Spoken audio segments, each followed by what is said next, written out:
کاف میں اور پی ٹی آئی میں اختلاف ہے؟ بہت شکریہ فروا، آپ نے اپنے پروگرام میں بلایا اور آپ نے جس طرح انٹرو کرایا تو اس میں آپ سے یہی کہنا چاہوں گی کہ چودھری پرویز الہی صاحب جس طرح کی سیاست کرتے ہیں، جو حکمت عملی اڈاپٹ کرتے ہیں، اس کا انہوں نے مظاہرہ کر دیا عمران خان صاحب کو وہ سمری دے کر کہ جی آپ جب مرضی اسمبلیز تحلیل کر سکتے، کیونکہ انہوں نے وعدہ کیا تھا۔ وہ وزادار پولیٹیشن ہے، وہ ڈرائنگ روم سے اٹھ کر سی ایم اور ڈیپٹی پرائم منسٹر تک نہیں پہنچے ہیں، کاؤنسلر لیول سے وہ سیاست کرتے ہوئے اتنی سوجھ بوجھ رکھنے والا بندہ، صرف انہوں نے عمران خان صاحب کو نیگیٹو پوائنٹ سے بھی آگاہ کیا تھا، یعنی ریڈ لائن سے منع کیا تھا، کوئی ریڈ لائن سے منع کیا تھا جو آپ لوگوں کی ہیں؟ دیکھیں ریڈ لائنز بھی نہیں، سب سے زیادہ تو چودھری صاحب کو رائٹ لیفٹ بٹھا کے سی ایم پنجاب اور سی ایم کے پی کو بٹھا کر ان سے پہلے انہوں نے کہہ دیا تھا 2:30 بجے قریب کہ جی آپ پلیز باجوہ صاحب کے لیے کوئی بات نہ کیجیے۔ لیکن عمران خان صاحب تو مسلسل میڈم اس بات سے ڈینائی کر رہے ہیں، ان کا آج بھی بیان آیا ہے، چودھری صاحب نے بھی کہا ہے کہ کوئی ایسی بات نہیں کی تھی۔ دیکھیے باجوہ کیوں نہیں کیا، آپ میڈیا والے سب سامنے ہیں، آپ ہی کا ریکارڈ نکال لیجئے، تھوڑے دن پہلے وہ باجوہ صاحب کی تعریفیں کرتے ہیں، تھوڑے دن بعد وہ ان کے خلاف بولتے ہیں، یہ ان کا پرسنل اوپینین ہے۔ لیکن آپ ہمارے سی ایم کو بٹھا کر، وہ پنجاب کے سی ایم ہے، وہ صرف ایک جماعت کو ریپرزینٹ نہیں کر رہے ہیں، وہ پی ٹی آئی کے الائے پارٹنر بھی ہیں، تو بحیثیت الائے انہوں نے جب خان صاحب سے کہا ہے کہ جی میں باجوہ صاحب کے متعلق آپ کوئی بات نہ کیجیے، اور خان صاحب کے بھی یہ الفاظ تھے کہ مجھے اور بھی بڑی سفارشیں آئی ہیں کہ جی آپ باجوہ صاحب کو ڈسکس مت کیا کریں۔ وہ تو کہ اپنے بھی جماعت کے اندر سے بھی کچھ آوازیں ہیں، لیکن مجھے بتائیں کہ یہ اس چیز کی وضاحت بڑی لازمی ہے کہ جب یہ آن ایئر جا رہا تھا اس سے پہلے انہوں نے بات چیت کی تھی کہ نہیں اس پہ؟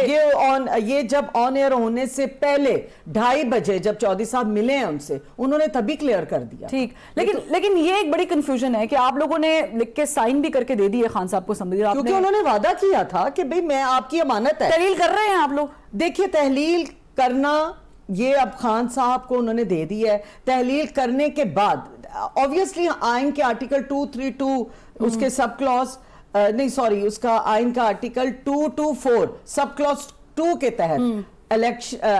اسمبلی تحلیل ہو سکتی ہے۔ اسمبلی تحلیل ہونے کے سے پہلے اب پتہ چل گیا ہوگا نا اپوزیشن کو کہ تحلیل کرنے والے ہیں، تو وہ بھی تو آئینی طور پر رکوا سکتے ہیں۔ نہیں لیکن ایمرجنسی لگا جب خان صاحب نے یہ ڈیٹ ڈیسائیڈ کی تھی تو پرویز الہی صاحب کو کانفیڈنس میں لیا تھا کہ میں یہ ڈیٹ دے رہا ہوں، یا پرویز الہی صاحب کے کہنے پہ ڈیٹ ایکسٹینڈ کی گئی ہے؟ نہیں دیکھیے جو ایک ہفتہ یہ بڑا بانے چیز ہے۔ دیکھیے یہ تو خان صاحب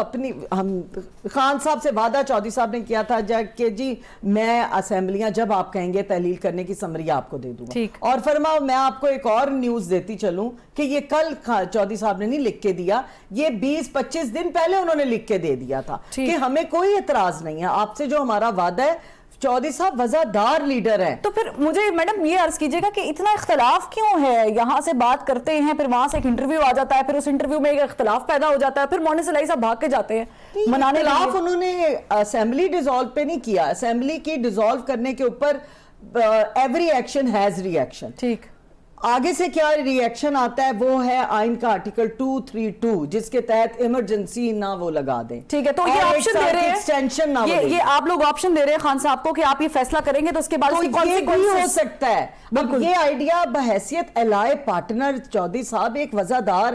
سیاسی قد کاٹ کے مالک ہیں، انہوں نے خان صاحب کو یہ بھی حقیقت بتائی ہے کہ دیکھیے جی آپ کے لوگ تو آپ کو نہیں یہ باتیں بتا رہے، جو ارد گرد ان کے لوگوں نے گھیرا کیا ہوا ہے نا انہیں، وہ تو یہ بات نہیں سمجھا رہے خان صاحب کو۔ صحیح ہے، لیکن مجھے بظاہر ایسا لگتا ہے کہ پرویز الہی صاحب ایک اپینین دیتے ہیں، اس پہ لبیک بھی کہا جاتا ہے، لیکن اس کے بعد تھوڑا سا یوٹرن چھوٹا سا یوٹرن لے لیا جاتا ہے، لیکن یوٹرن تو بڑا دیکھیں فوج کے بندے پہ لیے۔ ٹھیک ہے، ایک منٹ فروا آپ مجھے بتائیں، جب ہمارے ملک میں کوئی ناگہانی آفت آ جائے، سیلاب آ جائے، مشکل آ جائے، کوئی زلزلہ آ جائے تو فوجی ہمارے آتے ہیں آگے، تو آپ لوگ فوج کو ہی برا بھلا کہنے لگ جاتے ہیں۔ فوج کی تو بات وہ بھی نہیں کر رہے، وہ تو ایک واحد فرد کی بات کر رہے ہیں۔ دیکھیں جنرل باجوہ ہمارے سپہ سالار رہے ہیں، جب انہیں فنڈز کی ضرورت تھی پاکستان کو تو کون فنڈز لے کر؟ ٹھیک ہے، میں جواب دیتی ہوں۔ نہال ہاشمی صاحب، آپ لوگوں نے بھی بہت بڑا یوٹرن لیا ہے، آپ لوگ عمران خان صاحب